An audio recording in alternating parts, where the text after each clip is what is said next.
శివ ధనుర్భంగ ఘట్టాన్ని సీతాస్వయంవరం అని కూడా వ్యవహరిస్తారు. ఆ మాట ఎంత తప్పు! సీతాదేవి స్వయంగా ఎవ్వరినీ వరించలేదు. పెళ్లినాటికి సీతాదేవి వయస్సు కేవలం 7 సంవత్సరాలు మాత్రమే. అట్టి పసిపాపకు స్వయంగా వరించే శక్తియుక్తులు ఉంటాయా? శ్రోతలే స్వయంగా పరిశీలించి తెలుసుకోవాలి.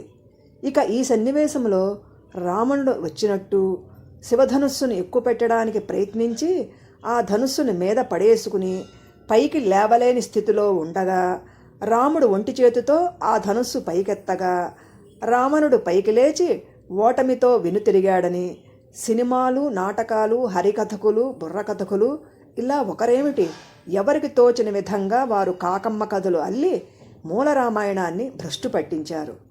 అసలు రావణుని వ్యక్తిత్వం ఏమిటి? తన కంటికి మనసుకి నచ్చినది ఏదైనా తన సొంతం చేసుకునేందుకు ముందు మంచిగా అడుగుతాడు. వినకపోతే వానిని చావగొట్టి తన సొంతం చేసుకుంటాడు. నిజంగా రావణుడు సీతను వివాహం చేసుకోవటానికి వచ్చి ఉంటే తన అహాన్ని ప్రదర్శించడానికి శివధనుస్సును ఎక్కుపెట్టడానికి ప్రయత్నించి విఫలుడు కావచ్చు. అప్పుడు రావణుడు జనకుని నిబంధనలను అతిక్రమించి సీతను బలాత్కారంగా చెరపట్టి లంకకు తీసుకుపోయి రాక్షస వివాహం చేసుకునేవాడు. రామ లక్ష్మణ విశ్వామిత్రులకు రావణుని నిలువరించి ప్రశ్నించే అధికారం లేదు, తగిన కారణమూ లేదు.